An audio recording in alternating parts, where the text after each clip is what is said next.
नमस्कार मेरे प्यारे बच्चों। Welcome to TSPS digital Guru. My self professor Parimal Patel.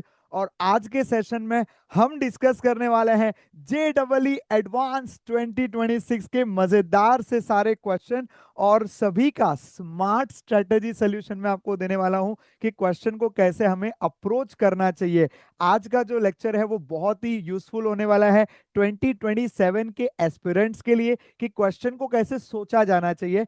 Not only that, अगर आप JEE के लिए ड्रॉप लेने का विचार कर रहे हैं तो आपके लिए भी ये वीडियो बहुत ही यूजफुल होगा। एंड ऑफ कोर्स जिन्होंने JEE 2026 दिया है उनके लिए कि आंसर चेक करना, ऑथेंटिक आंसर की आप लोगों के सामने आ रही है सो दैट आपको भी समझ में आए कि आपके क्या स्कोर बन रहे हैं एंड अकॉर्डिंगली आप आगे जोसा CSEP की काउंसलिंग के लिए अपने आप को तैयार कर सके। ऑलराइट, तो चलिए सबसे पहले बात कर रहे हैं एग्जामिनेशन पैटर्न के बारे में। सो पेपर वन के अंदर देयर वर 4 सेक्शन, 4 सेक्शन में पहले में हर एक में 4 4 क्वेश्चन आए थे। जो सबसे अलग बात थी वो थे यहाँ पर आपके न्यूमेरिकल क्वेश्चन जिसमें डेसिमल वैल्यू वाला क्वेश्चन आए थे +4 0 के अंदर, और मल्टी सिलेक्ट क्वेश्चन के अंदर +4 -1 की पैटर्न देखी गई विच वॉज लिटिल अनयूजुअल। तो चलिए देखते हैं कट ऑफ के ऊपर इसका प्रभाव पड़ेगा, लेकिन मेन यहाँ पर है कि क्वेश्चन को देखकर अप्रोच कैसे बिल्ड करना है वो समझते हैं। 16 क्वेश्चन में लगभग 2 ही क्वेश्चन ऐसे थे जिसके अंदर बहुत ज्यादा सोचना था। बाकी सारे क्वेश्चन मतलब मेरे हिसाब से तो डुएबल थे। NCERT की जिसको थरो नॉलेज है और जो अच्छी प्रैक्टिस करके गया होगा उसके लिए ये केमिस्ट्री का पेपर वरदान से कम नहीं था। ऑलराइट, तो चलिए देखते हैं क्या है इसके अंदर। सबसे पहला सवाल हमारे स्क्रीन पर ये रहा, थर्मोडायनामिक्स चैप्टर से वर्क डन के बारे में पूछा गया है। आप क्वेश्चन पढ़ लीजिए आराम से, चाहिए तो पॉज करके, और फिर उसके अप्रोच के बारे में आप सोचिए। अगर आप फ्रेशर स्टूडेंट है तो जरूर उसका आपको फायदा हो सकता है थर्मोडायनामिक्स अगर आपका हो गया है। Alright, so your time starts now and here I go for the solution. Question में हमें पूछा गया है एक आइडियल गैस है जिसकी हमें वैल्यू दे रखी है 0.5 मोल, 2 बार प्रेशर उसका इनिशियल प्रेशर है, 600 केल्विन टेम्परेचर हमें दे रखा है, और कहा है कि इसको 2 स्टेप में हमने कॉम्प्रेस किया। यहाँ पर इंटरेस्टिंग पॉइंट समझना है कि 2 स्टेप में कॉम्प्रेशन है। पहला compression against the external pressure of P bar किया गया है, और दूसरा कॉम्प्रेशन जो है ये against the external pressure of 8 bar किया गया है, then against the constant external pressure of 8 bar. So there are work done in 2 steps. Alright, and कहीं पर भी आइसोथर्मल रिवर्सिबल ये कीवर्ड हमें नजर नहीं आता। मेन कीवर्ड था हमारा वर्क डन। वर्क डन ढूंढना है तो वर्क डन का फॉर्मूला लगेगा। अब वर्क डन का कौन सा फॉर्मूला लगा है? वर्क डन के तो दो दो फॉर्मूले हैं, -P∆V भी होता है और 2.303 NRT log V2/V1 या P1/P2 ये भी होता है। तो हमें कौन सा फॉर्मूला चुनना होगा? यहाँ पर एज आई से आइसोथर्मल रिवर्सिबल की बात नहीं है, तो बच्चों हमें स्ट्रेट वर्क डन का फॉर्मूला सोचना चाहिए। यही है smart approach.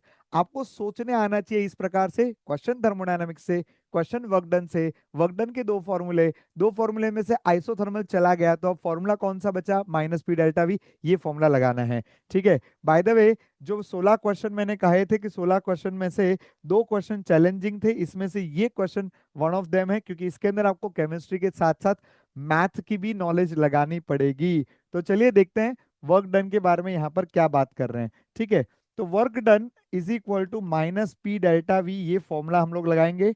W1 is equal to -P external V2 - V1। क्या हमें वॉल्यूम्स दे रखे हैं?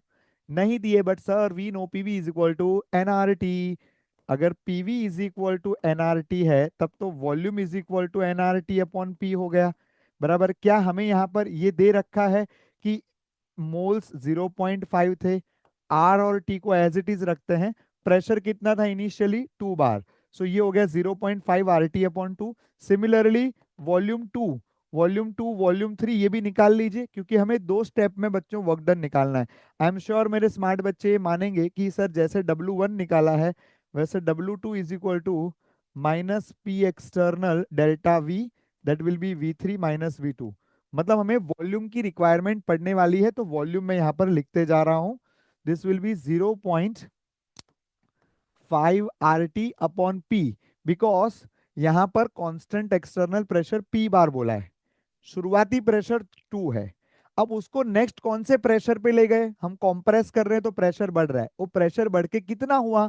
लेट से पी, वो पी की वैल्यू हमें दी नहीं गई है, और पी की रेंज दी गई है कि ये जो प्रेशर पी है वो 8 और 2 के बीच में है, बट वो कितना प्रेशर है ये वैल्यू हमें नहीं दिया है। ऑलराइट, सो यहाँ पर हमने जो P है उसको अननोन लेना है, तो उसके हिसाब से 0.5 R T upon P. Similarly V3 will be 0.5 R T upon 8, क्योंकि जो फाइनल प्रेशर है वो हमें 8 बार दे रखा है। राइट, उन्होंने बोला है कि लास्ट वाला जो कंप्रेशन है that is against the constant external pressure of 8 बार। तो इस तरह से हमें V1 V2 और V3 की वैल्यू मिल गई है। अब इसे यहाँ पर पटक देते हैं। सो लेट अस सी क्या आंसर आते हैं उसकी वजह से। W1 will be equal to minus P external, V2 की वैल्यू हमें दे रखी है 0.5 R T by P, 0.5 R T by P minus 0.5 R T upon 2, बराबर है। इसमें से अपन 0.5 आर टी को कॉमन ले लेते हैं और पी को जो है अंदर मल्टीप्लीकेशन में भेज देते हैं, जिसके चलते अपना जो इसका फाइनल आंसर आता है this comes out to be 0.5 R T bracket में p by two minus one. और इट्स लाइक 0.5 आर टी को आपने कॉमन ले लिया और p को अंदर मल्टीप्लीकेशन में भेजा, तो p कैंसिल हो गए और इधर p बाई टू बचा।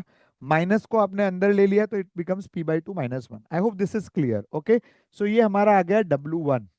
ओके, सिमिलरली हम लोग W2 की ओर आगे बढ़ते हैं। तो W2 कैसे करेंगे? W2 will be equal to minus P external. अब जब सेकेंड वर्क डन हुआ तो एक्सटर्नल प्रेशर कितना था बच्चों? 8 बार।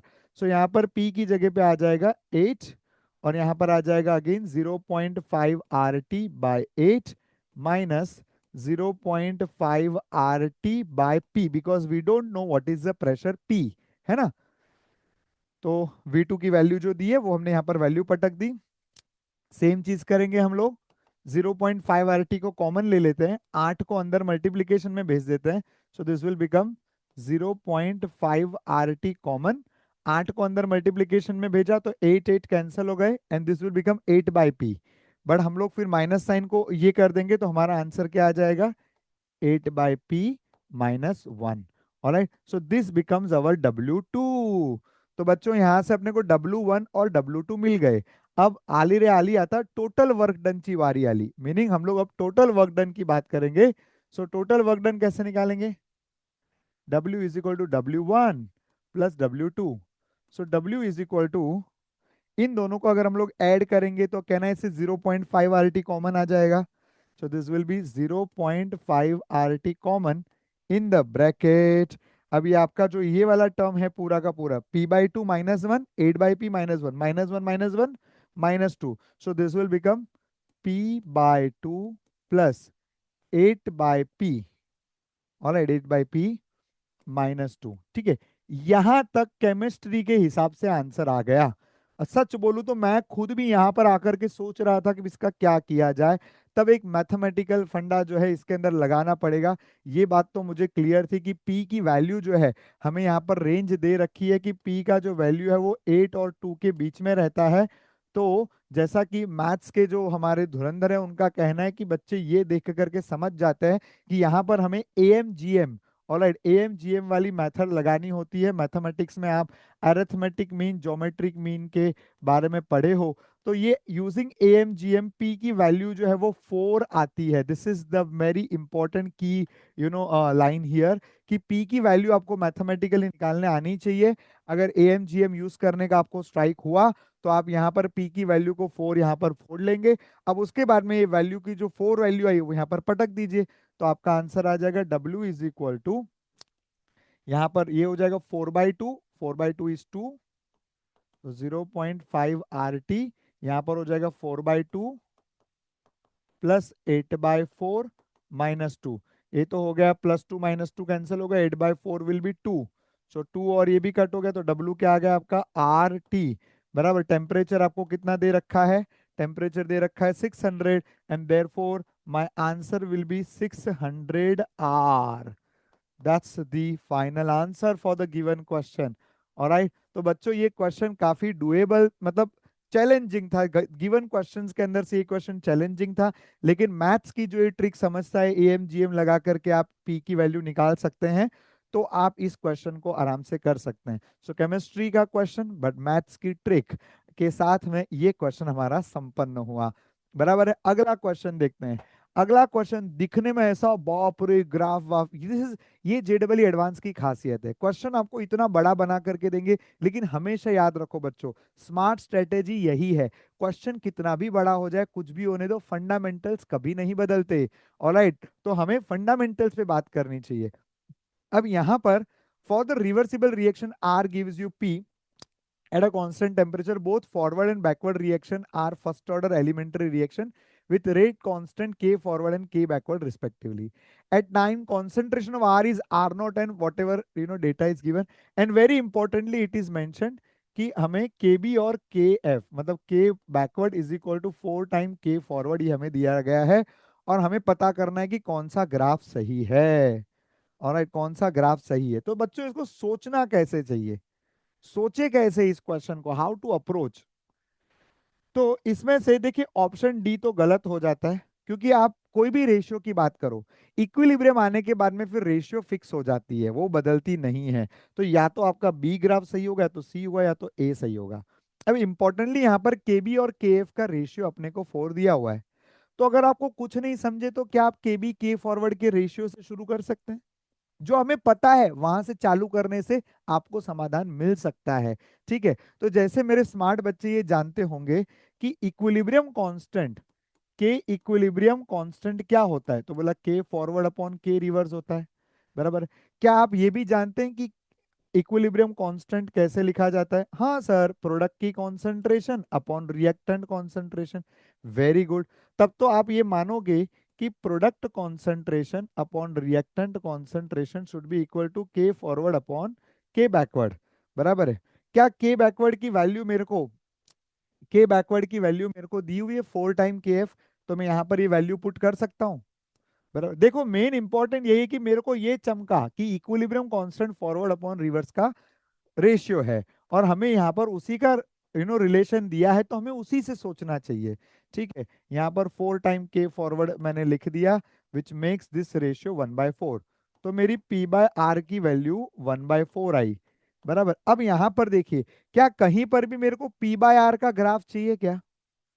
नहीं सर, हर जगह आपको P बाय आर नॉट और R बाय आर नॉट का ग्राफ चाहिए। Very very interesting observation. मेरे को P बाय आर नॉट और R बाय आर नॉट की ग्राफ चाहिए। बराबर है, R बाय आर नॉट। बराबर है, ये दोनों की ग्राफ मुझे देखनी है। मुझे P बाय आर का रेशियो मिल गया है। Can not I divided by R naught to both the, मतलब न्यूमरेटर डिनोमिनेटर दोनों को मैंने आर नॉट से डिवाइड कर दिया। तो क्या मैं यह कह सकता हूं P by R naught upon r by r naught is 1/4, or you can say p by r naught is 1/4 of r by r naught।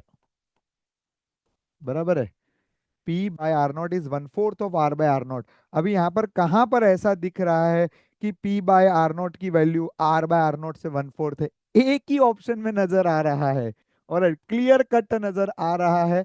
यहाँ पर 4 का रिलेशन 0.2 और 0.8 में, 4 का रिलेशन एक में ही नजर आ रहा है और कहीं भी नजर आ नहीं रहा है।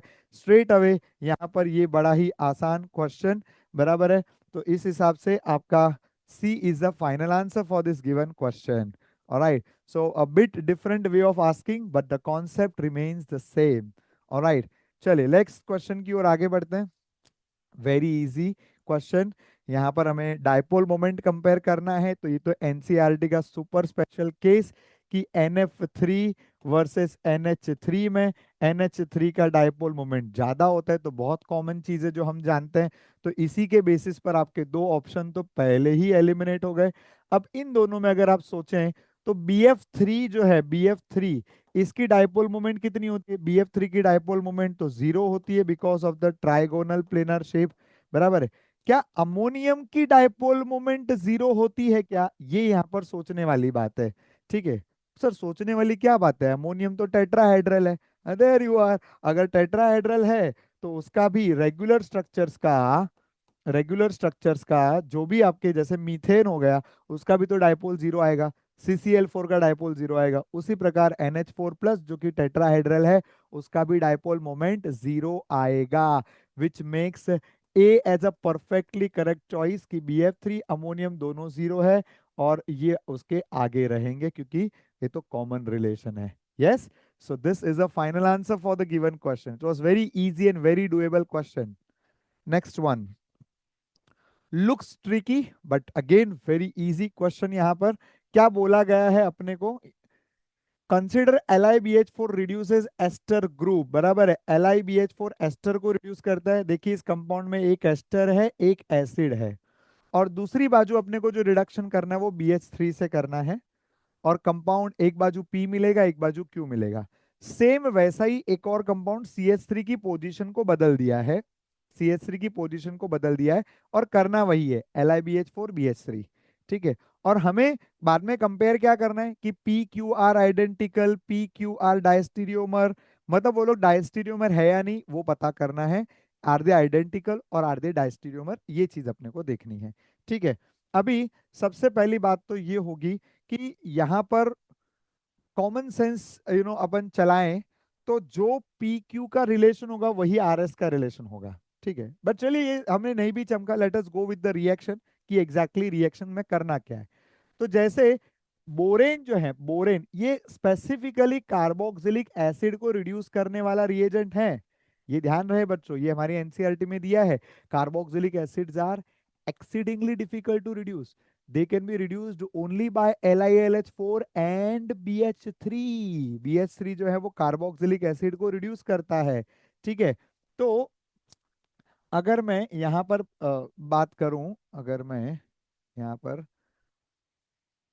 बात करूं BH3 से रिडक्शन के बारे में, तो BH3 जो है वो कार्बोक्सिलिक एसिड को रिड्यूस कर देगा, बराबर, और उसका क्या बना देगा? अल्कोहल। एंड एस्टर को वो रिड्यूस नहीं करेगा, एस्टर को वो रिड्यूस नहीं करेगा, लेकिन लेकिन क्या हमने यहाँ पर हाइड्रोलिसिस किया है? बिल्कुल किया है। सो हाइड्रोलिसिस जो है वो एस्टर को हाइड्रोलाइज करके कार्बोक्सिलिक एसिड बना देगा।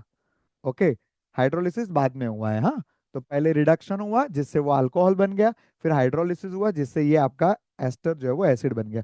So this is our compound formed, this is our compound formed in this reaction.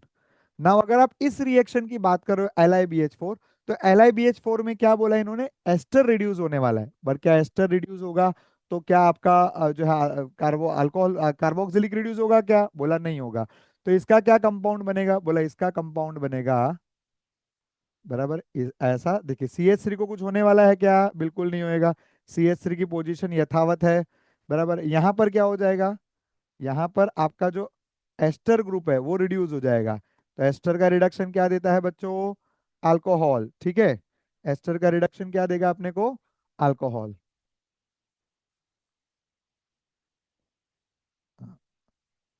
एक सेकंड, इसको मैं थोड़ा सा लार्ज स्क्रीन कर देता हूँ।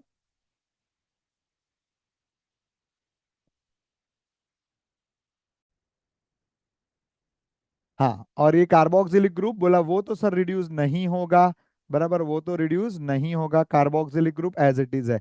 तो आप देख सकते हो यहाँ पर क्या है, इस तरफ अल्कोहल इस तरफ COH, यहाँ पर उस तरफ अल्कोहल इस तरफ COH, मतलब खाली ये पोजीशन जो है वो इंटरचेंज हो गई है, बराबर है।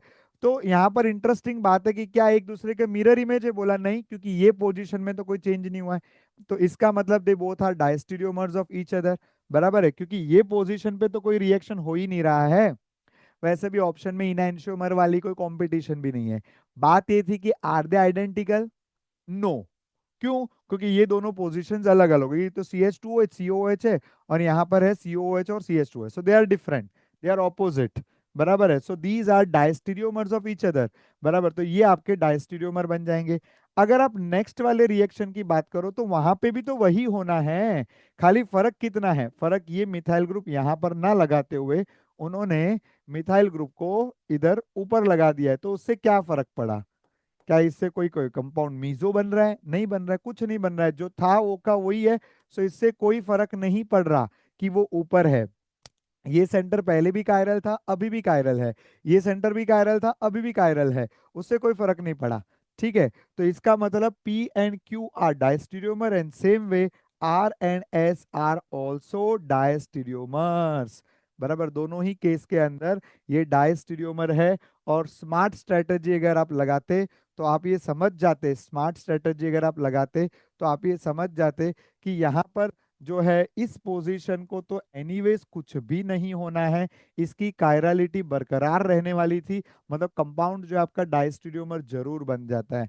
ठीक है, सो इसके हिसाब से ये आपका फाइनल आंसर हो गया। चलिए देखते हैं नेक्स्ट क्वेश्चन। नेक्स्ट क्वेश्चन बड़ा ही आसान। बराबर, स्ट्रक्चर ऑफ एटम की ये छोटी सी बात अगर आप जानते हो कि हाइड्रोजन लाइक स्पीशीज में 1s ऑर्बिटल से ज्यादा एनर्जी होती है। देखिए जैसे जैसे आप नेक्स्ट शेल पे जाते हो एनर्जी लेवल बढ़ते जाती है, तो 1s से ज्यादा 2s, पर 2s और 2p की एनर्जी लेवल समान होती है। 3s 3p 3d की एनर्जी लेवल समान होती है, किसके लिए? हाइड्रोजन लाइक स्पीशीज के लिए।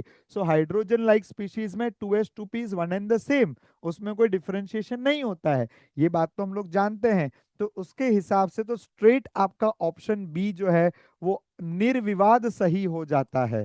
ठीक है, और वहीं पर अगर मैं बात करूं लिथियम के बारे में, तो लिथियम जो है वो तो हाइड्रोजन लाइक स्पीशीज नहीं है।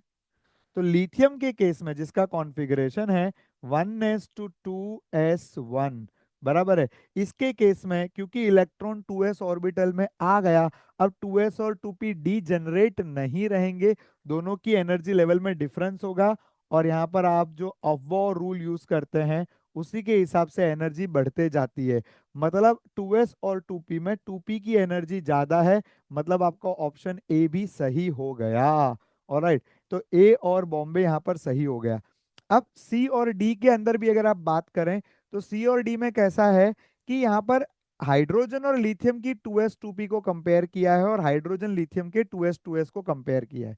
अगर हाइड्रोजन और इसके 2s 2s को कंपेयर करना है तो सिंपली आपका एनर्जी का जो प्रोपोर्शनलिटी है, बराबर, एनर्जी का जो फॉर्मूला है आपका, बराबर, उसमें जेड स्क्वायर नीचे आता है। यस और नो? मतलब जैसे जैसे आपका एटॉमिक नंबर बढ़ता है तो एनर्जी लेवल का वैल्यू कम हो जाता है ना? This is what you normally study Bohr's model के अंदर, जो आपने एनर्जी और रेडियस ये सब के फॉर्मूले पढ़े हैं। तो एनर्जी का फॉर्मूला आपको मालूम है कि जेड से इनवर्स प्रोपोर्शनलिटी आता है। अगर Z से इनवर्स प्रोपोर्शनलिटी आता है तो लिथियम की एनर्जी लेवल कम रहेगी और वहीं पर हाइड्रोजन की ज्यादा रहेगी। तो इसका मतलब ये वाला जो है ये वाला सही हो जाता है। अब ये सही हो गया तो ऊपर वाला गलत हो जाएगा। क्यों सर? वो तो 2s और 2p का कंपैरिजन है। अरे भाई मेरे, हाइड्रोजन में 2s बोलो 2p बोलो बात तो एक ही है। तो it is kind of this only ना, कि हाइड्रोजन का 2s और लिथियम का 2s में वही तो कंपैरिजन किया आपने कि हाइड्रोजन का 2s ज्यादा है। इसका मतलब ऑप्शन सी गलत है। ठीक है, so it was an easy question.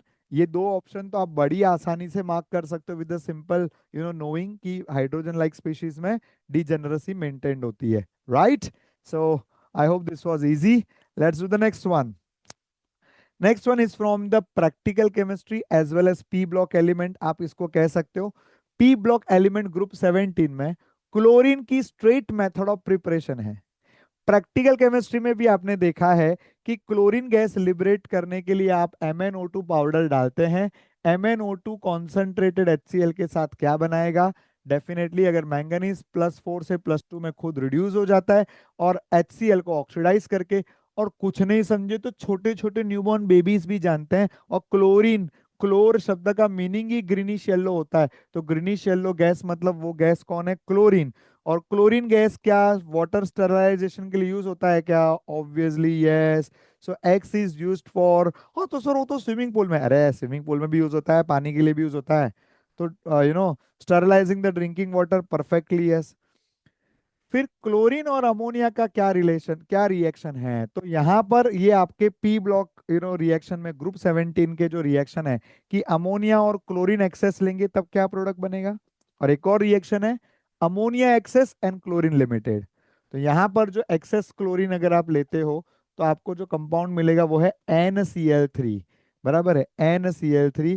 So NCl3 जो है इसके ऊपर एक लोन पेयर है।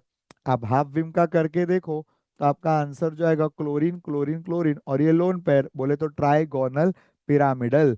सो इनका ये कहना कि Y has a planar structure is absolutely incorrect. Z is used in the enrichment of uranium.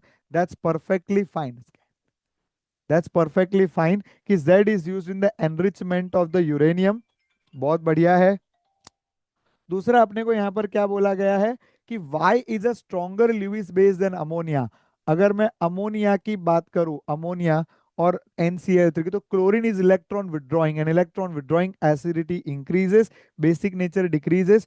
तो जो ये वाला कंपाउंड है ये अमोनिया से ज्यादा बेसिक है, ये कहना बिल्कुल ही गलत है। सो डी स्टेटमेंट आपका गलत हो जाता है। तो ए एंड सी जो है वो यहाँ पर बिल्कुल सही स्टेटमेंट हो जाते हैं। तो A and C are the correct one. Alright, so हमें वही करेक्ट स्टेटमेंट ढूंढने थे, तो ए और सी इसका सही आंसर है। आई hope this was again doable question. Next one is from P block group number 18। Alright, group 18 की केमिस्ट्री से ये क्वेश्चन है। तो जो सबसे पहले हम लोग ने जेनॉन के कंपाउंड ढूंढे थे, बराबर, जेनॉन के जो कंपाउंड ढूंढे थे, वहीं पर इस विषय में चर्चा आती है कि ऑक्सीजन मॉलिक्यूल की आयोनाइजेशन एंथैल्पी और जेनॉन की आयोनाइजेशन एंथैल्पी नियरली सेम होती है। और अगर ऑक्सीजन PTF6 के साथ कंपाउंड बनाता है, सो व्हाई नॉट जेनॉन। और उसी के बाद बाबा बार्टलेट ने जेनॉन के रिएक्शंस करवा के देखे and he found that xenon mix compound, और वहां से ग्रुप 18 के कंपाउंड्स बनाने का सिलसिला शुरू हुआ था। तो यहाँ पर जो एक बड़ा ही फेमस कंपाउंड ऑक्सीजन का PTF6 के साथ रिएक्ट करने पर, PTF6 के साथ रिएक्ट करने पर इट फॉर्म्स O2PTF6। O2PTF6 नाम का एक कंपाउंड बनाता है। अब O2PTF6 के अंदर जो आपका O2 है ये +1 में है, और आपका जो PTF6 है ये -1 में है। ये मेन यहाँ पर आपको समझना है। ये आपके नॉर्मल एनसीईआरटी के डिस्कशन में ये चीजें हैं। अब सवाल ये है यहाँ पर कि क्या O2+ का बॉन्ड ऑर्डर 1.5 है क्या? ऑब्वियसली नहीं। ऑक्सीजन O2+ के पास कितने इलेक्ट्रॉन है? 15 इलेक्ट्रॉन है, बराबर। अगर आप MOT ट्राइंगल जानते हो तो आपको मालूम है 14 पे बॉन्ड ऑर्डर कितने का आएगा? 14 पे बॉन्ड ऑर्डर 3 का आएगा, बराबर। 15 पर बॉन्ड ऑर्डर आएगा आपका 2.5। तो इनका ये कहना कि ऑर्डर इज 1.5, ये गलत है, गलत है। नेक्स्ट क्या बोल रहा है अपने को? Valence D orbital of the metal ion in X Y is has a 5 electron. D orbital में 5 इलेक्ट्रॉन है, ऐसा अपने को कह रहे हैं। अब जो प्लेटिनम होता है, ये इसका जो कॉन्फ़िगरेशन होगा वो क्या होगा? S2D8। हाँ सर, कैसे? वो सीरीज आपको आनी चाहिए, पिटाई और होगी, बराबर है। मतलब वो जो आपका 4D सीरीज जो आता है उसके अंदर आप देखते हो कि प्लेटिनम जो है, बराबर, बिल्कुल ये निकल के नीचे है। अगर निकल का आता है तो प्लेटिनम का आता है, ये भी कॉमन नॉलेज होता है। निकल प्लेटिनम एक ही फैमिली के हैं, तो अगर निकल का आएगा तो प्लेटिनम का भी आएगा, राइट। अब PTF6 में आप प्लेटिनम का स्टेट निकालो तो इट इज व्हाट स्टेट? अगर फ्लोरीन -1 × 6 -6 हो गया, -1 का चार्ज आ रहा है, मतलब प्लेटिनम हैज टू बी +5, बराबर है। अगर ये +5 में है तो यहाँ से कितने इलेक्ट्रॉन चले गए? बराबर है, ये S2 के 2 गए, और यहाँ से 3 गए, यहाँ से 3 गए, तो यहाँ पर कितने बच गए? D5 बच गया, बराबर है। तो इनका ये कहना कि वैलेंस D ऑर्बिटल के अंदर 5 इलेक्ट्रॉन है, ये बिल्कुल एब्सोल्युटली सही है कि प्लेटिनम के पास में 5 इलेक्ट्रॉन यहाँ पर अवेलेबल है। नेक्स्ट है PTF6 acts as an oxidant in this reaction. Definitely PTF6 ने क्या करा? इलेक्ट्रॉन एक्सेप्ट किया है, और O2 ने इलेक्ट्रॉन का लॉस किया है। मतलब PTF6 is acting as an oxidizing agent. ये बिल्कुल सही है। So PTF6 is an oxidizing agent, perfectly fine. Next is PTF6 is acting as a fluorinating agent. क्या PTF6 ने ऑक्सीजन को फ्लोरीन दिए? नहीं दिए। So it is not a fluorinating agent. Fluorinating agent वो होता है जो सामने वाले को फ्लोरीन देता हो, ठीक है। सो ये कहना कि वो फ्लोरिनेटिंग एजेंट है, ये गलत है। सो पी ब्लॉक का इनऑर्गेनिक केमिस्ट्री का वेरी डुएबल क्वेश्चन, जिन्होंने इनऑर्गेनिक सिंपल फंडामेंटल्स पढ़े हैं वो इनको बहुत आसानी से क्रैक कर सकते हैं। चलिए देखते हैं अगला सवाल। अगला सवाल ऑर्गेनिक केमिस्ट्री से, QRST are the major product. इस पर्टिकुलर सीक्वेंस के अंदर हमें QRST के बारे में पता करना है, और इन्हीं के ऊपर हमें पूछे गए सवालों को जज करना है स्टेटमेंट को कि वो सही है, गलत है, क्या है, ठीक है। तो पहले यहाँ पर हमें क्या दे रखा है वो देखते हैं। हमें दे रखा है कंपाउंड 1 2 3 4 सोडियम ब्यूटेनोएट। इसका कोलबे किया, कोलबे में क्या होता है? ये कट हो जाएगा, एक कार्बन कम कर देने का, और जो बचा है उसको जोड़ देने का। ब्यूटेनोइक में 4 कार्बन है, एक कार्बन कम कर दिया तो 3 बचे, ऐसे तीन तीन को आपस में जोड़ दिया तो 6 कार्बन अपने को मिलेंगे। बराबर है, 6 कार्बन अपने को मिल गए, 1 2 3 4 5 6। अब फिर उसका क्या किया, V2O5 1020 एटमॉस्फेरिक प्रेशर, सीधी बात, नो बकवास। This is aromatization reaction. तो कंपाउंड क्यू जो है ये अपना क्या हो गया, बेंजीन हो गया। क्यू के बारे में यहाँ पर स्टेटमेंट दिया है कि this Q on reaction with the chlorine excess gives gammexane. सीधी बात है, लाइट के प्रेजेंस में क्लोरीन ऐड करवाओगे तो 3 बार क्लोरीनेशन हो जाता है, and it gives gammexane. Absolutely correct statement. फिर क्या बोला है, क्यू को एनहाइड्रस अल्कल 3 के साथ, बराबर है, क्या ये फ्रीडल क्राफ्ट असाइलेशन है? बिल्कुल। सो इससे क्या होगा, बेंजीन रिंग के ऊपर ये असाइल ग्रुप यहां से ब्रेक करके इसके साथ जोड़ दो। So this will form Friedel craft acylation reaction, और ये कार्बोक्सिलिक एसिड साइड में हो जाएगा। ठीक है, आई होप यू अंडरस्टूड। जो फ्रीडल क्राफ्ट असाइलेशन जानते हैं वो ये रिएक्शन को मानते हैं कि हाँ सर ये ऐसे ही होगा। ठीक है, अब आगे क्या बोला है अपने को, PCl5, ये हमारा कंपाउंड आर है। आर के बारे में कुछ बोला है क्या? बराबर, आर के बारे में बोला है, R on acid catalyzed intramolecular cyclization. अच्छा, आर के बारे में उनका क्या कहना है, इसका इंट्रामोलिकुलर एसिड कैटालाइज्ड साइक्लाइजेशन, अगर इस आर कंपाउंड को आप साइक्लाइज करवा दोगे, मतलब राइट नाउ ये बेंजोफिनोन है और ये C double bond O O H जो है यहाँ पर लटक रहा है। अगर यहाँ का H और ये OH, HHO H2O, ऐसा अगर आप इसको जोड़ देते हैं तो क्या यह साइक्लाइजेशन हो गया? बिल्कुल साइक्लाइजेशन की कंडीशन आप कह रहे हो। ठीक है, तो सी डबल बॉन्डो जुड़ गए, अरे वाह, तो बहुत बढ़िया कंपाउंड बना। फिर क्या बोल रहे हैं, followed by zinc अमालगम concentrated HCl। अगर आपने जिंक अमालगम HCl किया मतलब क्लेमेंसन रिडक्शन। तो क्लेमेंसन रिडक्शन क्या करता है बच्चों, क्लेमेंसन रिडक्शन जो है आपके कार्बोनिल को मिथिलिन बना देगा। अगर कार्बोनिल को मिथिलिन बना देगा तो ये क्या हो जाएगा, CH2। पर इनका कहना है इट गिव्स 910 डाईहाइड्रोक्सी एंथ्रासीन। क्या यहाँ पर हाइड्रोक्सी ग्रुप आया? नहीं आया। बराबर है, अगर आपको ये बनाने नहीं भी आता तो स्मार्ट तरीका अपनाओ बच्चों। स्मार्ट तरीका क्या बोलता है, जिंक अमालगम HCl से हाइड्रोक्सी कंपाउंड कैसे मिल सकता है? जिंक अमालगम HCl अल्कोहल ग्रुप लाता है क्या? नहीं लाता, वो तो मिथिलिन ग्रुप में कन्वर्ट कर देता है। तो इसका मतलब यहाँ पर इनका जो स्टेटमेंट डी जो है वो बिल्कुल ही एब्सोल्युटली गलत स्टेटमेंट है। ठीक है, सो डी स्टेटमेंट गलत है। एनीवेज, आर को अब आगे क्या करना है, PCl5 किया, अगर PCl5 किया तो ये OH हट जाएगा, यहाँ पर क्लोरो आ जाएगा, मतलब असाइल क्लोराइड हो गया। अब फिर आगे क्या किया, H2PD204। H2PD204 meaning what are we gonna do, we are going to do the reduction, rosenmund reduction, which will give us aldehyde। बराबर है, अल्डिहाइड। सो कंपाउंड एस जो है वो इस तरह का अल्डिहाइड वाला है। क्या एस के बारे में कुछ दिया है अपने को, S on warming with the ammoniacal silver nitrate results in the formation of silver mirror. बल्ले बल्ले, बल्ले बल्ले। अरे ये सब चीजें नहीं भी आप पूरा बनाओ ना तो भी आपको समझ में आना चाहिए। H2PD204 की है, मतलब फाइनल प्रोडक्ट में रोजनमंड करके अपने को मिला है, तो अल्डिहाइड तो होगा ना। सर H2PD204 तो अल्काइन में भी होता है। अरे अल्काइन किधर है, लेकिन कुछ तो देख मिले भाई। ठीक है, अल्काइन तो किधर भी नहीं है ऑफ कोर्स। यहाँ पर जो बात चल रही थी उसमें बेंजीन रिंग और अल्डिहाइड जैसे ही सारे ग्रुप की बात चल रही थी। बराबर है, तो डेफिनेटली अल्डिहाइड ग्रुप प्रकट हुआ, और अगर अल्डिहाइड है तो वो आपको जो है सिल्वर मिरर दे सकता है। ये विद इन टाइम आपको ऐसा फट फट सोचने के लिए आना चाहिए। फिर आगे जो रिएक्शन है बड़ा इंटरेस्टिंग है। बोल रहे कंपाउंड टी जो है वो हेट्रोसाइक्लिक कंपाउंड है। अब ये थोड़ा सा यहाँ पर ट्रिकी है, ये मैं मान सकता हूँ यहाँ पर, लेकिन पार्शियल अटेम्प्ट में अगर समझो आपने उसको छोड़ा भी तो कोई इतना नुकसान नहीं है, मतलब आप कोशिश कर सकते हैं अगर आए तो, क्योंकि आना तो चाहिए। लेट अस कंसीडर, आगे क्या बोला है, NH2NH2 हीट किया है इसको।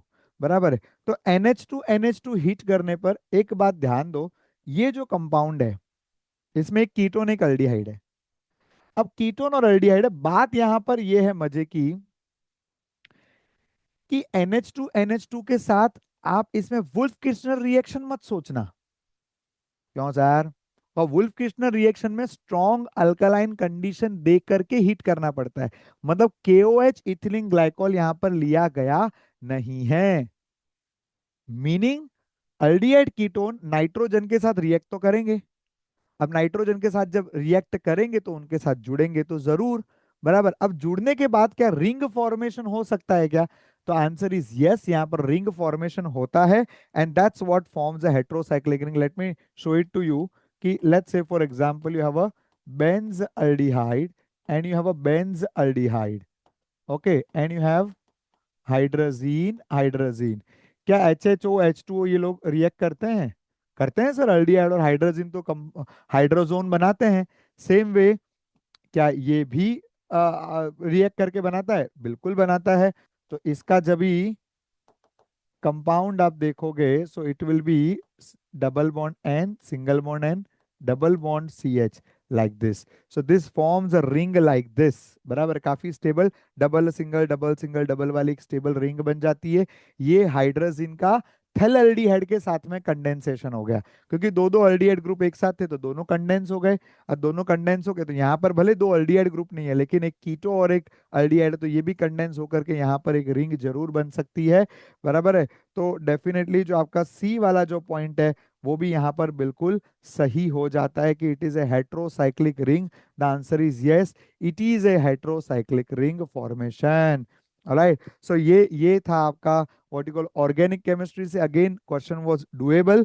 ऑप्शन सी थोड़ा ट्रिकी था बट यस करेंगे तो आपको उसका आंसर कॉन्फिडेंटली मार्क कर सकते हैं। चलिए देखते हैं अगला question. Two cylinders are filled with the frictionless piston. बराबर है।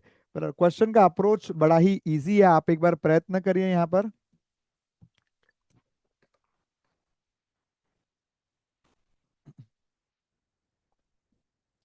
क्या कहा है कि both the cylinders are fitted with the frictionless piston. एक में हीलियम गैस है और एक में आर्गन गैस है।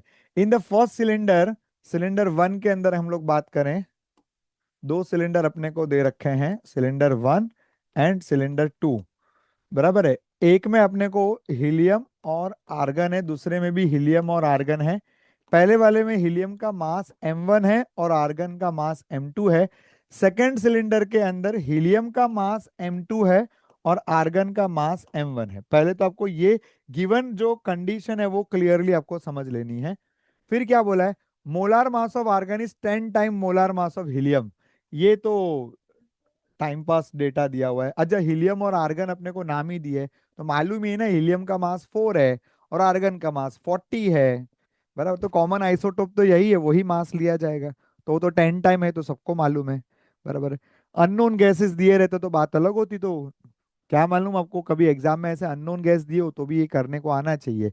अगर मोलार मास का रेशियो दिया है ना तो हमारे लिए तो काम हो गया। ठीक है। एनीवेज आगे क्या बोला है? External pressure applied by the piston in the first cylinder needs to be 5 times that of the second cylinder so that the volume of the gas mixture in both the cylinder are equal at the same temperature। देखिए यहाँ पर important data क्या दिया है? दोनों का volume equal हो जाएगा, दोनों का टेम्परेचर इक्वल हो जाएगा। प्रेशर जो अपन ने बोला हुआ है फर्स्ट सिलेंडर का, बराबर, it is 5 time the pressure in the cylinder two. मतलब दोनों सिलेंडर के प्रेशर का रेशियो आपके पास में है, वॉल्यूम है, टेम्परेचर है। तो क्या करेंगे? Obviously PV is equal to NRT. दोनों केस में आप लगा दीजिए तो दोनों केस का अपन पीवी एनआरटी रेशियो ले लेते हैं। PV is equal to NRT, PV is equal to NRT. बराबर। दोनों का temperature same, R R same, volume भी सेम। तो सिंपल रेशियो आपका निकल गया P1/P2 should be equal to N1/N2। ठीक है। अब आगे इसमें कैसे सोचना है? तो प्रेशर अपने को बोला है pressure one is 5 times that on the second pressure. मतलब P1 की वैल्यू अपने को दी है, इट इज 5 टाइम P2। तो ये भी कट होके इसका आंसर 5 आ गया। अब नंबर ऑफ मोल कितने दिए फर्स्ट सिलेंडर में? किसके मोल है? हीलियम के लूं क्या आर्गन के लूं? Obviously sir combined. तो कंबाइंड मोल्स कैसे निकालते हैं? Sir number of mole is mass upon molar mass. Molar mass इसका 4, इसका 40। सर इसका 1 और 10 लेंगे तो भी चलेगा, क्योंकि अपने को तो किस में इंटरेस्ट है? यहाँ पर दिया हुआ है ये लोग ने, तो आप 1 और 10 लेना चाहे तो कर सकते हो, बट आपको मालूम है कि 4 और 40 है तो वो भी लिया तो कोई दिक्कत नहीं है। और यहाँ पर क्या होगा, ये भी 4 और ये 40, तो ये नंबर ऑफ मोल ये लूं कि ये लूं, ऑफ कोर्स दोनों कंबाइंड मोल लिए जाते हैं। Alright, so it is M1/4 plus M2/40, बराबर है। और यहाँ पर क्या हो जाएगा, M2/4 और M1/40, बराबर है। अगर आप इसको सॉल्व करेंगे तो आपका, इसको आप सॉल्व करेंगे तो M1/M2 की जो रेशियो आती है, बराबर है, M1/M2 की जो फाइनल रेशियो आती है, this comes out to be 48/5, और you can say 98/10, that's nothing but 9.8, बराबर है। तो इट्स नॉट दैट डिफिकल्ट, आराम से आपका सिंपल मैथमेटिक्स है, डुएबल क्वेश्चन है। 5 को मल्टीप्लाई करके, 4 तो कॉमन निकल के चला गया, M1 + M2/10 इधर बचेगा, और ये जो भी बचा है वो उधर 5 से मल्टीप्लीकेशन में जाएगा। क्वेश्चन को आप मतलब M1 टर्म एक साथ, M2 टर्म एक साथ, रेशियो आपको मिल गई 48/5, that's nothing but 98/10, that's 9.8 would be the final answer. Real examination के अंदर ऐसे क्वेश्चन में कॉन्फिडेंस से आप आंसर मार्क करो, ये ज्यादा जरूरी है, ठीक है।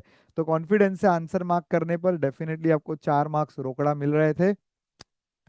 अगला क्वेश्चन है आपका कोऑर्डिनेशन कंपाउंड से, काफी आसान प्रश्न, छोटा सा नन्ना सा मुन्ना सा। क्या दिया है अपने को, एक कंपाउंड कॉम्प्लेक्स दिया हुआ है जिसमें M है, एक तरफ पर ग्लाइसिनेटो, ग्लाइसिनेटो मतलब एक ऑक्सीजन एक नाइट्रोजन, ठीक है।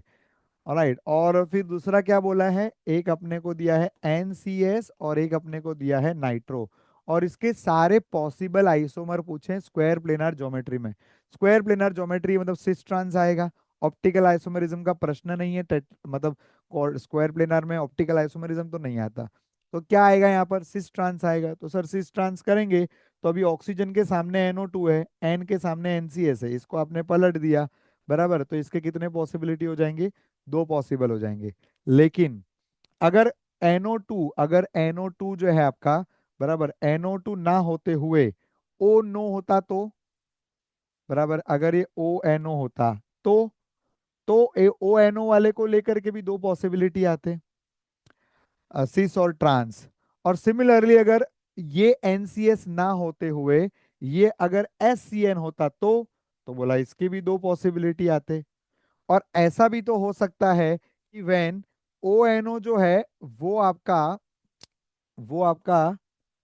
एक सेकेंड, हाँ वो आपका NO2 है और ये वाला SCN, मतलब यहाँ पर 2 एम्बिडेंटेड लिगेंड है, मुद्दे की बात ये है, बराबर है। एक बार आप थायोसाइनाइड और नाइट्रो लो, फिर आइसोथायोसाइनाइड और नाइट्रो लो, फिर इसको मतलब इसको भी उल्टा कर दिया, इसको भी उल्टा कर दो, इसको नाइट्रो की जगह ओ नाइट्रिटो कर दो, बराबर है।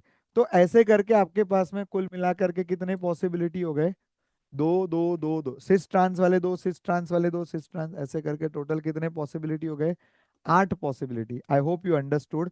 जिनको नहीं समझा वो पुनः ध्यान दीजिए। देखो ग्लायोक्साइम को तो कुछ भी नहीं होने वाला, एक बार SCN एक बार नाइट्रो, एक बार NCS एक बार नाइट्रो, फिर, बराबर है, फिर से अगर यहाँ पर देखेंगे तो SCN की जगह पर NCS हमने कर दिया, वैसे SCN और नाइट्रो को पलट के ONO, और दूसरी बारी में सबको पलट दो, मतलब SCN का भी आप कर दीजिए NCS और इसका भी कर दीजिए ONO। ऑलराइट, सो ऐसे 4 पॉसिबल कंपाउंड बनेंगे due to the ambidentate ligands, और सभी के दो दो दो दो दो दो कर लेंगे तो कुल मिलाकर के 8 पॉसिबल कंपाउंड बने। चलिए next question. Next question is from inorganic chemistry, reaction का नाम है बीटा डी कार्बोक्सिलेशन, बराबर है। ये पास्ट ईयर एडवांस में कई बार पूछा गया वाला वेरी कॉमन रिएक्शन। क्या है कॉमन रिएक्शन, कि भाई बीटा पोजीशन के ऊपर अगर कीटो ग्रुप रहेगा तो हीट करने पर ही सिंपली डिकार्बोक्सिलेशन हो जाता है, बराबर। अब यहाँ पर देखिए, क्या हमारे कार्बोक्सिलिक ग्रुप का ये अल्फा कार्बन है, जी हाँ। क्या ये बीटा कार्बन है, जी हाँ। क्या बीटा पे कार्बोनिल है, जी हाँ। मतलब अगर इसको मैंने गर्म किया तो कार्बोक्सिल ग्रुप उड़ी उड़ी जाए, इसको गर्म किया तो बोला ये भी, क्योंकि इसके भी तो बीटा पोजीशन पे CO ग्रुप है ना। तो अगर बीटा पोजीशन पे कार्बोनिल आया तो डीकार्बोक्सिलेशन होके रहेगा, मीनिंग अपना फाइनल आंसर क्या आ जाएगा, CH3 CH, C double bond O, CH2 CH3, मतलब there is a D carboxylation, heat करने पर दोनों कार्बोक्सिल उड़ गए। तो एक्स में कितने कार्बोनिल ग्रुप है? दो। नाउ वेरी इंटरेस्टिंगली, नेक्स्ट वाला जो है इसमें कार्बोनिल ग्रुप है पर वो बीटा पोजीशन पे नहीं है। ये आपका कार्बोक्सिलिक एसिड, ये कार्बन अल्फा, उसके बाजू वाला बीटा, नेक्स्ट इज गैमा। मतलब यहां पर हीट करने पर बीटा डिकार्बोक्सिलेशन नहीं होगा, बराबर है। तो बीटा डिकार्बोक्सिलेशन तो नहीं होगा, बट क्योंकि दो कार्बोक्सिल ग्रुप आमने सामने हैं, can they undergo HHO dehydration? Yes, they can undergo dehydration to form anhydride, बराबर है। तो ये कार्बोनिल ग्रुप जिंदा रहेंगे क्या? बोला हाँ। और ये कार्बोनिल, बोला वो भी है। तो कुल मिलाकर के उसमें कितने हो गए? तीन। एंड क्वेश्चन था कि दोनों के टोटल कार्बोनिल कितने हैं, तो आंसर आ गया आपका 4 कार्बोनिल ग्रुप्स आर अलाइव। ठीक है, so this makes I think the very simple straight forward concept clear answer. Next देखते हैं। Next is treatment of buta 1,3 di yne. Okay, buta 1,3 di yne अपने को दे रखा है, बराबर है। Buta 1,3 di yne, sorry this is but 2 yne बना दिया मैंने तो। ओके, ये आपको दिया है ब्यूटा 1,3 डाई आइन, ठीक है। और उसको किससे ट्रीट किया? 2 moles of NaNH2। Definitely terminal alkynes are acidic, तो यहाँ पर हो जाएगा इसका ना ना, बराबर है, Na आ जाएगा, minus Na plus followed by the excess of trans CH3CH double bond CH2Br। मतलब ये तो वही बात हो गई ना, आपने शॉर्ट चेन अल्काइन को अगर RX से ट्रीट किया, so that's going to give you a long chain alkyne. तो यहाँ पर अल्काइन किस तरफ लेके गया? इस तरफ की उस तरफ? मतलब सॉरी, ये जो अल्कीन है RX, ये किधर, इधर की इधर? दोनों तरफ लगेगा, क्योंकि दोनों तरफ सॉल्ट है। तो यहाँ पर क्या हो जाएगा? ये आपका जो Na है ये हट जाएगा, NaBr निकल जाएगा, और यहाँ पर भी NaBr निकल जाएगा, and it will form CH3। यहाँ पर हो जाएगा आपका CH2CH double bond CH3। Transform में ऐसा अपने को बोला हुआ है। सेम यहाँ पर भी अपने को क्या हो जाएगा? CH2CH double bond CH3। अब पूछा क्या है कि मेजर प्रोडक्ट कंपाउंड एक्स बना, तो यही हमारा कंपाउंड एक्स है। ये पूरा, ये जो लंबा सा कंपाउंड बना है पूरा कंपाउंड एक्स है, बराबर है। किसी को रिएक्शन नहीं आता तो ये उसका रिएक्शन था, है ना। अल्काइन चैप्टर में आप शॉर्ट अल्काइन से लॉन्ग अल्काइन कैसे बनाते हो, ऐसे ही बनाते हैं। अब आगे क्या बोला? कंपाउंड एक्स है, उसमें कितने कार्बन जो है वो एक लाइन में ऐसा है, कोलिनियर कितने हैं? कोलिनियर कौन होंगे? जो sp हाइब्रिडाइज्ड होंगे, ठीक है। मतलब क्या यह कार्बन sp है? बिल्कुल। तो ये कार्बन और उसको जुड़ा हुआ कार्बन भी तो उसी लाइन में रहेगा ना, क्योंकि ये जो कार्बन है वो कोई टेढ़े मेढ़े बॉन्ड नहीं बनाता, तो वो कार्बन का बॉन्ड स्ट्रेट ही रहेगा। तो इट्स इंटरेस्टिंग कि ये कार्बन भी उसी के लाइन में है, बट ये कार्बन उसी लाइन में नहीं रहेगा, क्योंकि this carbon is sp3 is a tetrahedral, तो वो लीनियर नहीं रहता, ठीक है ना। So this is an sp3 carbon, but ये इसके साथ में तो डेफिनेटली एक ही लाइन में है। उसी प्रकार से ये वाला कार्बन भी उसी के साथ एक ही लाइन में आएगा। तो ये चारों कार्बन प्लस इससे जुड़ा हुआ आजू बाजू का कार्बन, सो कुल मिलाकर के 6 carbon atom are going to be in the one line. So that means they are going to be what? Linear, बराबर है। तो यहाँ पर प्रश्न वही था कि कोलिनियर कितने, तो स्ट्रेट अवे आपका आंसर कितना आ गया? 6, बराबर है। Now coming to the next section, the last section of the paper, that is matrix match. काफी आसान मैट्रिक्स मैच यहाँ पर रहे। पहला क्या बोला अपने को? फिजिज ऑप्शन। बच्चों, एडजॉर्प्शन, चाहे फिजिज ऑप्शन हो या केमीज ऑप्शन हो, जब एडजॉर्ब होता है तो नए बॉन्डिंग बनते हैं, हीट लिबरेट होती है। तो कोई भी एड्सॉर्प्शन हो वो एक्सोथर्मिक होता है। तो एक्सोथर्मिक का यहाँ पर कहाँ पर अपने को दे रखा है? Physisorption is exothermic delta H less than zero, delta H less than zero, delta H less than zero. अब जब एड्सॉर्प्शन हो गया तो रैंडमनेस घट गई, मतलब एंट्रोपी शुड डिक्रीज, मतलब delta S should be less than zero, delta S should be less than zero. तो ये सिर्फ ऑप्शन नंबर 2 में है, मतलब पी का क्या हो जाएगा? 2 हो जाएगा। तो पी का 2 हो गया। अब बारी है, देखो क्यू जो है यहाँ पर 5 और 3 आप देख पा रहे हो, ठीक है। डायमंड ग्रेफाइट बन रहा है। बच्चों, graphite is a stable state of carbon. Carbon की स्टेबल स्टेट क्या होती है? ग्रेफाइट। तो डायमंड अगर ग्रेफाइट बन रहा है, स्टेबल बन रहा है, तो एनर्जी का लॉस किया, meaning delta H should be negative. Delta H negative वाले मेरे पास में दो ही ऑप्शन है, 3 और 5। उसमें भी अगर आप देखोगे तो डायमंड जो है वो काफी कॉम्पैक्ट स्ट्रक्चर है। अब जो ओपन अप हो रहा है मतलब इसका जो एंट्रोपी है वो इंक्रीज हो रहा है, बराबर। एंट्रोपी में चेंज तो होगा ही ना। Diamond was a compact structure जो ग्रेफाइट बन रहा है, तो डेल्टा इज 0, ये तो गलत हो जाएगा। सो इसका जो है वो 5 के साथ में जा रहा है, सो क्यू का हो जाएगा 5, बराबर है। उसके हिसाब से आर का तो 1 फिक्स हो गया, डीनेचरेशन ऑफ प्रोटीन, बराबर। आपको कंफर्म करना है तो कर लीजिए।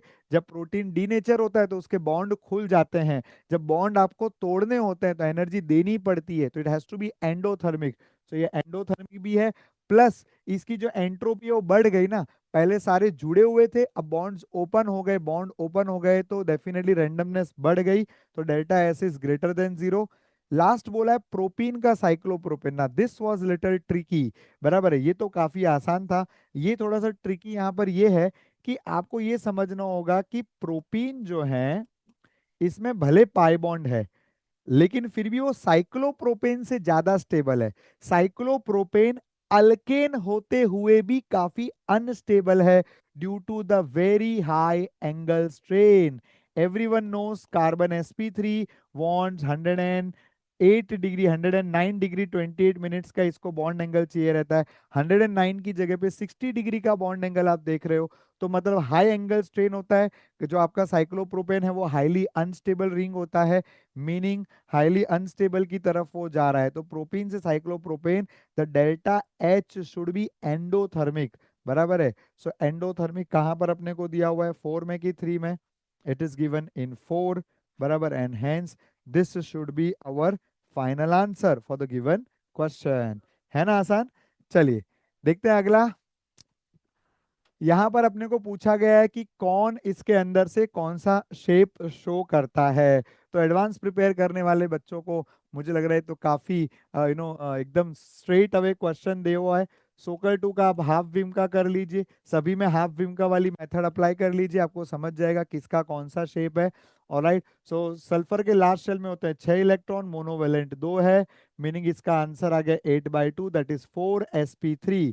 मेरा आंसर sp3 है, बट जुड़ने वालों की संख्या कितनी है, केवल 3, मतलब एक लोन पेयर हो गया, बराबर है। तो एक लोन पेयर के चलते इसका जो फाइनल शेप है वो टेट्राहेड्रल कहेंगे कि ट्राइगोनल पिरामिडल? तो बोला ट्राइगोनल पिरामिडल। ट्राइगोनल पिरामिडल इसका अपन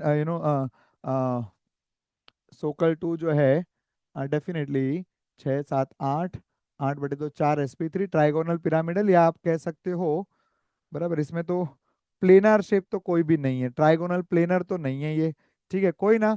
फिर एक्सियो F4 का करो, तो एक्सियो F4 का भी अब हाफ विम का करोगे, तो मैं फाइनल शेप आपको बना के देता हूँ, बराबर। ये तो आपने जो है अपने ग्रुप 18 वगैरह में भी पढ़ते हो, it is a square pyramidal, बराबर है। सो एक्सियो F3 जो है वो स्क्वायर पिरामिडल है। चलिए स्क्वायर पिरामिडल में एक मिल गया। फिर ClF3 आपका बेंटी शेप होता है, यहाँ पर भी एक मिल गया। ClF5 like BRF5 that is also square pyramidal, तो यहाँ पर ClF5 स्क्वायर पिरामिडल में एक और लाइन कर देता हूँ। XeF5 प्लस अगर ये रेगुलर मॉलिक्यूल नहीं है, इसका आप हाफ विम का करना चाहो तो जेनॉन के लास्ट शेल में 8, मोनोवेलेंट 5, कटायनिक चार्ज 1, तो 8 4 12/2, 12/2 answer is 6, meaning it is sp3d hybridization, sp3d2, बराबर है। और इसका जो शेप आएगा वो क्या आएगा, ऑक्टाहेड्रल, लेकिन जुड़ने वालों की संख्या केवल 5 है, meaning that's going to be square pyramidal again. तो XeF5 प्लस स्क्वायर पिरामिडल हो गया।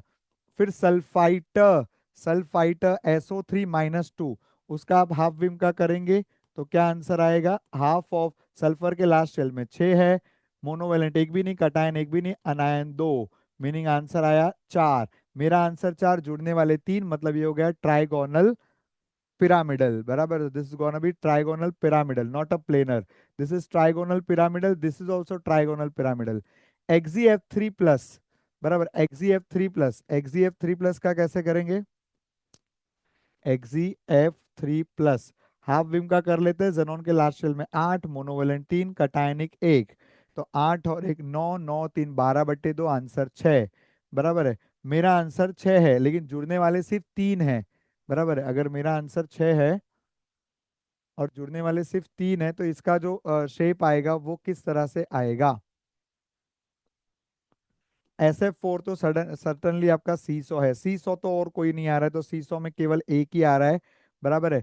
तो इसका जो है 8 8 और 3, कटायनिक चार्ज एक सब्ट्रैक्ट होएगा, सॉरी, तो इसके हिसाब से 5 हो जाएगा फिर आंसर, बराबर। 5 मतलब यहाँ पर हो गया जेनॉन, 1 2 3 4 5, बराबर है। मेरा आंसर 5, जुड़ने वाले 3, मतलब ये क्या हो गए, लोन पेयर हो गए।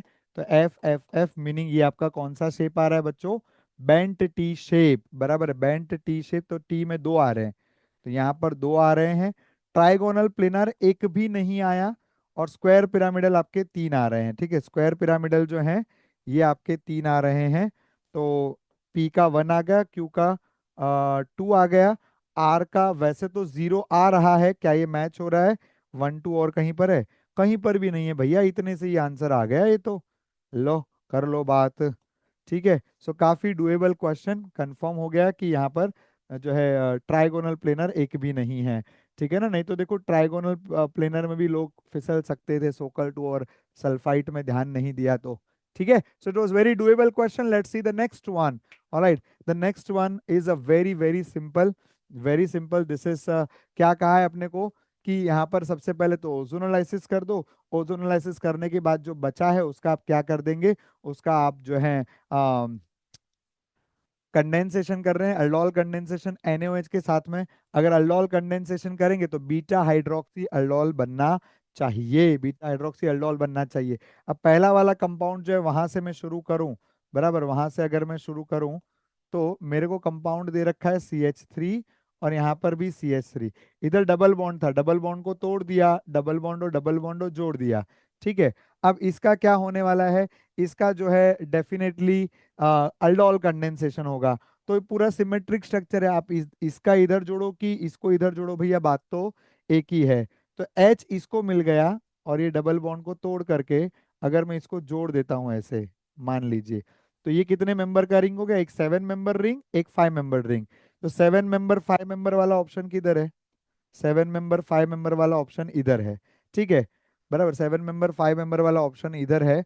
और अभी यहाँ पर आप देख सकते हो कि जहां पर आपकी ब्रिजिंग हो रही है, जहां पर ब्रिजिंग हो रही है वहां पर एक OH और एक CH3, और CH3 के बाजू में कीटो है, ठीक है।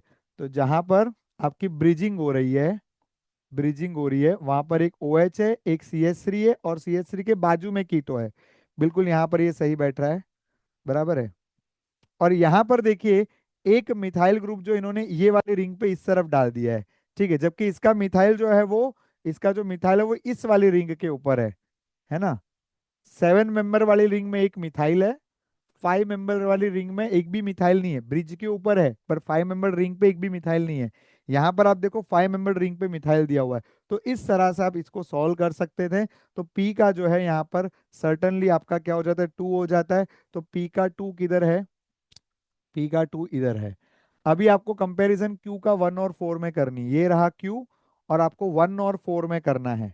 1, अरे 4 तो हो ही नहीं सकता, ये देखो कहाँ पर OH लगा रखा है, फालतू कुछ भी बना दिया, बराबर। छोटे छोटे न्यूबॉर्न बेबीज भी जानते हैं बीटा हाइड्रोक्सी बनना चाहिए। ये JEE advance past year question में कई बार पूछे गए वाले प्रश्नों में से है कि आपको फाइनल कंपाउंड आइडेंटिफाई करना है, जिसमें बीटा हाइड्रोक्सी देखकर ही आंसर आ जाता है। तो सीधा दिखाई पड़ रहा है कि ये बीटा हाइड्रोक्सी नहीं है, मतलब आपका कंपाउंड 1 ही फिर उसमें सही बैठेगा। अगर वो बैठ गया तो आपको आगे का सॉल्व भी नहीं करना है, स्ट्रेट आपका आंसर आ जाता है, बराबर है।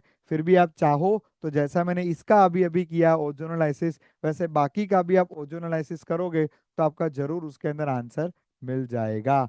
Alright, so this was the again easy, I would say, question.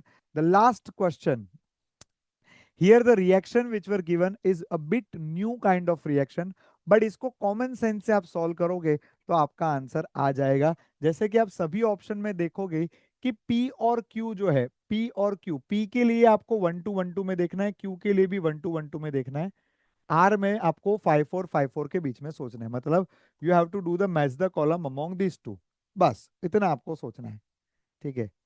Alright, देखिए मैं रिएक्शन की डिटेल में जाता हूं, लेकिन उससे पहले आप कैसे स्मार्ट तरीके से, क्योंकि मैं शुरू से आपको कह रहा हूं कि पेपर को स्मार्टली अटेम्प्ट करना भी बहुत जरूरी होता है। तो यहां पर आप देखिए कंडीशन में NaOH कार्बोनेट, NaOH कार्बोनेट, ये आपको कंडीशन दे रखी है। अब इस रिएक्शन को देखते हैं। यहाँ पर नाइट्रो है, ब्रोमो है, नाइट्रो है, ब्रोमो है, सेम रिएक्टेंट है। कंडीशन एक में NaOH है, एक में Na2CO3 है। जो प्रोडक्ट बना है इनमें क्या अंतर है कि ये वाला जो आपका ऑक्साइम वाला ग्रुप था वो तो दोनों में ही साइनाइड बन चुका है। खाली अंतर इतना है, एक में OH आया हुआ है और एक में ब्रोमो आया हुआ है। सिंपल लॉजिक लगाओ कि NaOH और Na2CO3, पहली बात तो ये ब्रोमो आसानी से जाता नहीं है, जो रिंग पे जुड़ा है वो जाता नहीं है। बट मेरे स्मार्ट बच्चे जानते हैं अगर नाइट्रो ग्रुप हो, इलेक्ट्रॉन विड्रॉइंग ग्रुप हो, तब जो है ये सब्स्टिट्यूशन पॉसिबल हो जाता है। बराबर है। तो यहां पर जो आपका एक्वस NaOH है वो स्ट्रॉन्गर बेस है कि Na2CO3? Of course sir, NaOH stronger base है। तो NaOH अगर स्ट्रॉन्गर बेस है तो वो आपका ब्रोमो को OH करा सकता है कि ये Na2CO3 करा सकता है? सर NaOH के पास ज्यादा पावर है। तो बन गया, P का आपका 1 आ जाएगा, Q का आपका ये 2 आ जाएगा।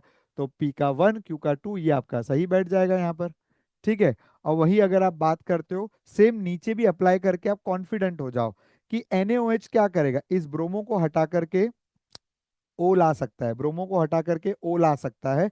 जबकि ये वाला जो कंपाउंड है इसमें ब्रोमो को हट के ओ नहीं आएगा, इट विल बी मेंटेन्ड। तो इसके हिसाब से 5 4 4 5, तो ये आपका आ जाएगा आर का जो है, ये हो जाएगा आपका 4, क्योंकि ऑक्सीजन आ पाएगा और इसमें ऑक्सीजन मतलब ब्रोमीन जो है वो मेंटेन रहेगा, उसको कुछ भी नहीं होने वाला है। ऑलराइट। तो सर आपने इन दोनों में कैसे निर्णय लिया, क्योंकि यहाँ पर तो दोनों में ब्रोमो ब्रोमो है। सिंपल, यहाँ तो क्या है कि आपका जो कंपाउंड है यहाँ पर, इसमें हाइड्रोलिसिस की संभावना है।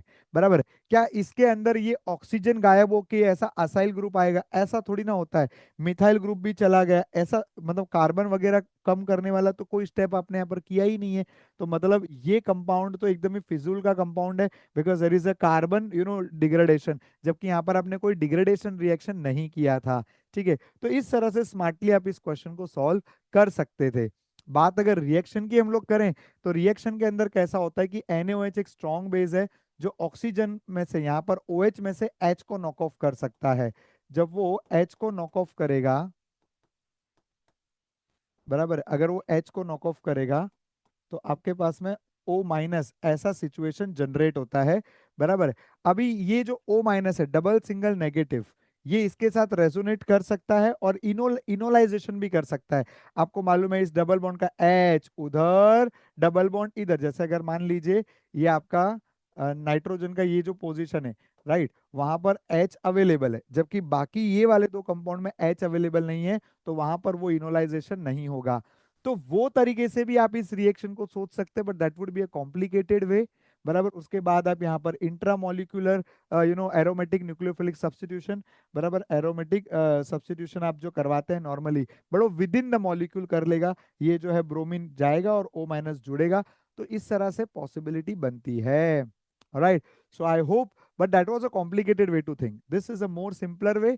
एंड जैसा मैंने कहा था कि पूरे 16 क्वेश्चन में फर्स्ट क्वेश्चन और लास्ट क्वेश्चन जो है वो दोनों कंपैरेटिवली ट्रिकी थे, बट इस क्वेश्चन को तो आप ऑप्शन से आसानी से कर सकते थे। So this was all about the paper one. I hope you have learn a lot about the approach building of the JEE advance paper. JEE advance की इसी प्रकार की तैयारी करने के लिए आप हमारे साथ जुड़े रहिए। Thank you so much, wishing you very all the best. And जो 2026 के एस्पिरेंट्स है अपने स्कोर जरूर कैलकुलेट करिएगा और कमेंट करके हमें जरूर बताइएगा। Thank you so much.